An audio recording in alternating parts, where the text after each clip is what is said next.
Halo guys, jumpa lagi bersama Mimin. Terima kasih sudah mampir dan mendukung channel kami, sehat selalu buat kalian semua. Oke, kita langsung ke alur ceritanya. Pemandangan di depan mata Qin Mu berubah tiba-tiba. Dia bisa melihat Qi yang kacau di sekitarnya melonjak dengan gila-gilaan. Itu sangat menakutkan, seolah-olah dia berdiri di pusat kiamat alam semesta. Dia bisa merasakan tekanan dan panas yang tak tertandingi kuatnya. Tidak ada lagi kekosongan terakhir di sini, dan seluruh alam semesta telah berubah menjadi bola kekacauan. Tekanannya tak terukur, dan panasnya tak terukur. Dalam kekacauan yang bergejolak itu, hanya beberapa praktisi Tao yang selamat. Dia melihat ibu kota Jade dalam kekacauan itu, yang seharusnya adalah penguasa istana Miluo dan para pengikutnya. Selain itu, ada juga beberapa hal aneh yang mengambang dalam kekacauan terakhir, seperti pohon dunia dan jurang besar yang runtuh. Qin Mu melihat sosok master istana Miluo berdiri di depan istana Miluo. Pohon Dao memancarkan cahaya terang saat menjaga ibu kota Jade di zaman ke-6. Qi ungu memenuhi tempat itu dan dapat dianggap sebagai tempat yang damai di tengah alam semesta yang kacau. Dia juga melihat bahwa ada sebuah istana di sekelilingnya. Tata letaknya mirip dengan istana Miluo, dan altar pengorbanan di bawah kakinya masih ada di sana. Altar itu ditempa dengan batu kekacauan. Dia melihat sekelilingnya dan melihat praktisi Dao berdiri di sekelilingnya. Mereka memperlihatkan tatapan penuh harap. Pada saat itu, Qin Mu dengan heran melihat sosok yang dikenalnya. Yang Mulia Surgawi Ling. Pikiran Qin Mu dipenuhi dengan gemuruh. Dia benar-benar telah melihat Ling Tianzun. Penghormatan Surgawi Ling sebenarnya adalah salah satu praktisi Dao di kota suci ini. Bagaimana ini mungkin? Namun, seberapa akrabkah dia dengan Ling Tianzun? Mereka berdua adalah guru dan teman. Di tahun-tahun awal, Qin Mu telah mengajarkan Ling Tianzun jalan penciptaan dan mendorongnya untuk menciptakan seni ilahi yang tidak mudah. Kemudian, Ling Tianzun telah mengajarkannya jalan, keterampilan, dan seni ilahi dan mengirimnya kembali ke tahun-tahun awal Dragon Han. Dia pasti tidak akan salah. Wanita di samping altar pengorbanan, wanita di antara para praktisi Dao zaman ke-6, adalah Ling yang sangat dihormati di surga. Mengapa Ling muncul di masa lalu? Namun, penglihatannya tidak berada di bawah kendalinya. Kakinya seharusnya mendarat di jejak kaki orang bernama Tiandu ini, jadi penglihatannya telah menjadi milik Tiandu. Dia melihat sosoknya sendiri dan kapak di tangannya. Qin Mu tertegun dan merasa kapak ini agak familiar. Dia pernah melihat kapak seperti itu di tangan Great Cheng sebelumnya. Perubahan besar telah berubah menjadi raksasa untuk menebang pohon dunia dan menggunakan kapak yang sama. Setelah pohon dunia terlahir kembali, Qin Mu meminjam kapak dari perubahan besar untuk menebang pohon tersebut. Dia pernah mencoba mempelajari kapak ini secara menyeluruh, dan meskipun dia belum menemukan alasannya, dia tidak mungkin salah. Namun, kapak di tangannya masih berbeda dari kapak Tai. Tidak persis sama, tetapi orang bisa melihat karakteristik garis keturunan yang sama. Mungkinkah ibu kota surga ini adalah Tai? Saat Qin Mu memikirkan hal ini, dia tiba-tiba melihat dirinya mengerahkan segenap tenaganya untuk mengayunkan kapak ilahi itu. Pada saat yang sama, para pencapaian Dao di bawah altar pengorbanan juga menggunakan seluruh kekuatan mereka untuk bekerja sama dengan dia untuk melepaskan kekuatan kapak dewa secara ekstrim. Pada saat ini, kekacauan pun terjadi. Qin Mu melihat semuanya dari sudut pandang sang kreator, dan keterkejutan di hatinya tak tertandingi. Tidak ada yang lebih hebat dari apa yang dilihatnya saat ini, dan tidak ada yang lebih menarik dari apa yang dilihatnya saat ini. Dia melihat kelahiran alam semesta. Dia melihat para praktisi Dao ini menggunakan kekuatan mereka sendiri untuk menciptakan langit dan bumi, melepaskan jalan, keterampilan, dan seni ilahi mereka sendiri untuk menciptakan alam semesta baru dari kekacauan. Qin Mu telah mengalami pemandangan yang begitu hebat berkali-kali dalam harta karun ilahi embrio rohnya. Tetapi ketika dia melihatnya dengan mata kepalanya sendiri, dia menyadari bahwa apa yang telah dia kembangkan tidak benar-benar membuka langit dan bumi. Evolusinya dalam harta karun ilahinya tidak melampaui imajinasinya. Dan apa yang Tiandu dan para praktisi Dao ini telah lakukan adalah benar-benar membuka langit dan bumi untuk mengembangkan alam semesta. Setelah mereka membelah kekacauan itu, energi tak terbatas meledak, panas tak terbatas, cahaya tak terbatas, dan ruang tak terbatas meluas keluar. Pada saat itu, tidak ada materi. Seluruh alam semesta purba adalah masa cairan panas berenergi yang mengembang dengan cepat, dan tidak ada Dao pada saat itu.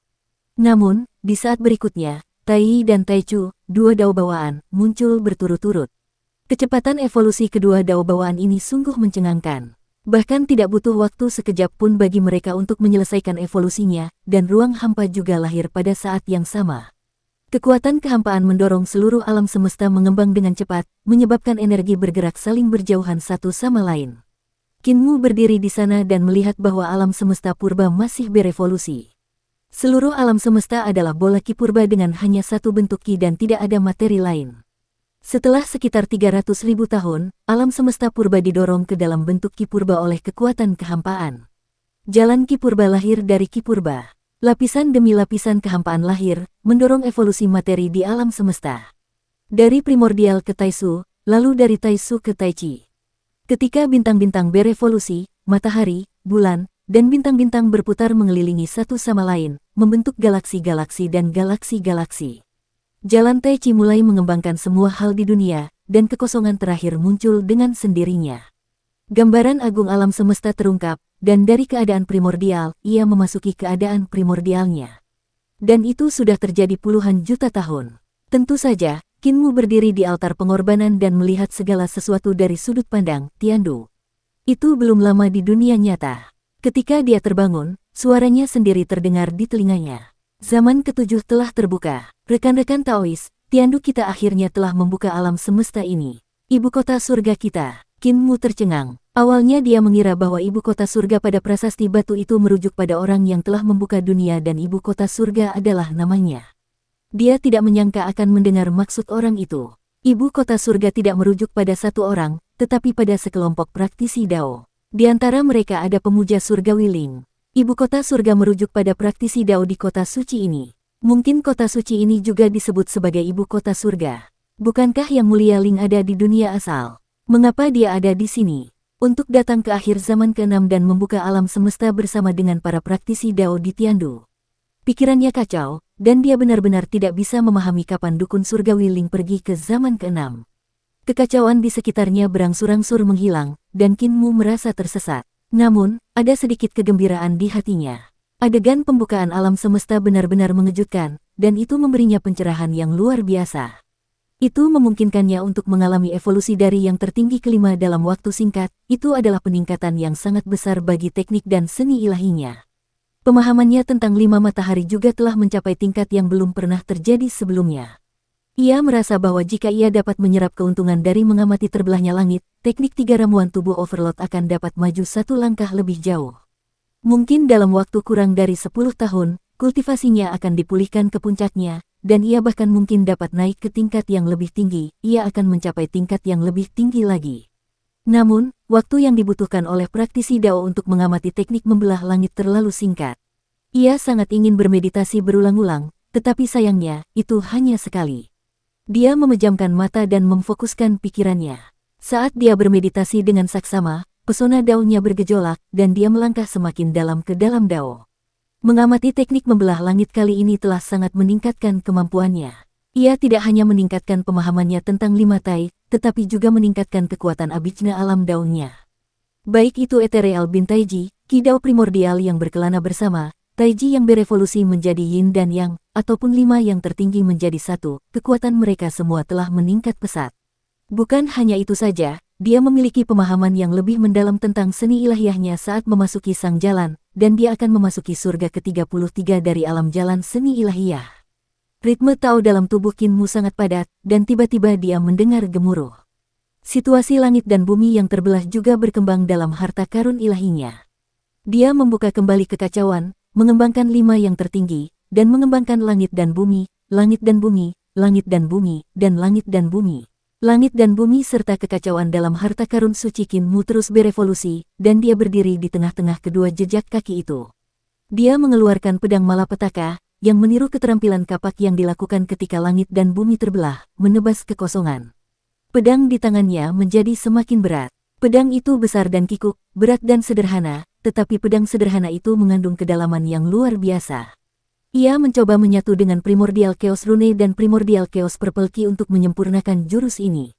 Dia melatihnya berulang-ulang, dan jurus ini pun menjadi semakin sempurna.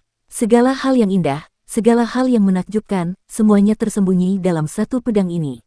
Pedang ini tampaknya bukan seni ilahi, melainkan Dao alami. Seolah-olah dia telah memasuki alam yang sama sekali baru, dan setiap pedang mengandung dao. Setelah waktu yang tidak diketahui, Qin Mu menebas lagi. Mantra dao yang terkandung dalam pedang ini sangat padat, dan ketika ditebas, seolah-olah dao besar sedang mengamuk. Kemanapun pedang itu lewat, kekacauan di sekitar altar pengorbanan akan terbelah oleh pedangnya, fenomena langit dan bumi terbelah muncul. Qin Mu menyingkirkan pedangnya dan membuka matanya. Fenomena langit dan bumi yang terbelah di ibu kota surga perlahan menghilang, dan jalan menuju dunia luar pun muncul. Tidak ada lagi ki kekacauan yang menghalanginya. Qin Mu menghela napas panjang, pedang ini tidak bisa lagi digambarkan sebagai jurus, katanya dengan suara rendah. Ini bukan jurus, tapi dao. Ketika jalur pedang kaisar pendiri memasuki alam dao surgawi ke-33, ia menamainya berdasarkan pedang dao alam kejernihan tertinggi. Ia tahu bahwa surga ke-33 dari jalur pedangnya bukan lagi keterampilan pedang atau jurus pedang, tapi dao. Pedangku ini bahkan lebih padat dari alam kejernihan tertinggi, dan sulit untuk menggambarkan alam kegunaannya. Sebut saja bab surga pembukaan surga. Dia memahami tulisan-tulisan pembuka surga, dan surga dan bumi pun terbuka di wilayah harta karun ilahinya. 33 lapisan kehampaan muncul, dan alam daunnya menjadi semakin bersemangat. Kultivasinya juga berangsur-angsur meningkat, dan roh primordialnya juga berangsur-angsur tumbuh. Tidak hanya itu, tubuh Qin Mu juga berangsur-angsur tumbuh lebih tinggi. Kakinya tidak lagi kecil, tetapi perlahan-lahan tumbuh. Jika ibu kota penguasa langit adalah Tai, lalu apa maksudnya ketika dia berkata melihatku meneteskan air mata saat aku menyerah pada jalanku? Qin Mu tidak merasa sangat gembira setelah memahami jalan tersebut. Sebaliknya, dia malah tenggelam dalam pikirannya yang mendalam. Tai berkata dia sedih karena aku meninggalkan jalanku, jadi sekarang, apakah aku kembali ke jalan yang telah aku tinggalkan? Mungkin tidak, pada saat itu, jalanku seharusnya juga menjadi jalannya, jadi ketika dia melihatku menyerah, dia pasti akan menitikkan air mata. Qin Mu menenangkan emosinya dan mengangkat kaki kanannya. Saat hendak pergi, ibu kota surga berubah lagi. Dia ragu sejenak, lalu melangkahkan kaki kanannya kembali. Di matanya, ibu kota surgawi itu bukan lagi reruntuhan. Seolah-olah baru saja diciptakan. Kota itu berkilauan dalam emas dan batu giok, dengan garis-garis cahaya berdiri di titik tertinggi alam semesta. Namun, ibu kota surgawi ini sedang runtuh. Tatapan mata Qin Mu berubah menjadi tatapan pemilik jejak kaki itu. Pemandangan terakhir yang dilihatnya adalah penguasa Ki ungu kekacauan primordial Istana Miluo, pohon dao Istana Miluo, serta ibu kota surgawi yang runtuh di belakang pohon dao dan sosoknya yang jatuh. Kapak ilahi kekacauan meluncur turun dari tangannya. Qin Mu juga terjatuh, jantung daunnya berubah menjadi abu. Rekan Taois, apa yang kamu lakukan salah? Dia mendengar suara pemilik Istana Miluo menjadi semakin kabur. Setelah beberapa lama, Qin Mu terbangun dan penglihatannya berangsur-angsur pulih. Baru kemudian dia menyadari bahwa dia telah jatuh di altar pengorbanan. Dia buru-buru bangkit dan melihat sekeliling. Tempat ini masih merupakan reruntuhan ibu kota surgawi, dan tidak ada yang berubah. Dia menunjukkan ekspresi kosong dan berjalan menuju altar pengorbanan. Dia berjalan keluar dari reruntuhan dengan linglung, dan hanya ada satu keraguan besar yang tersisa di benaknya. Tuan Istana Mikrov, mengapa kau membunuh Tuan Ibu Kota Surga? Mengapa? Memperbarui peringkat lengkap 10 Dewa Surgawi di malam hari dan mengumumkannya sekaligus adalah proyek besar, dan peringkatnya pasti akan melampaui harapan Anda. Apa yang Anda tunggu?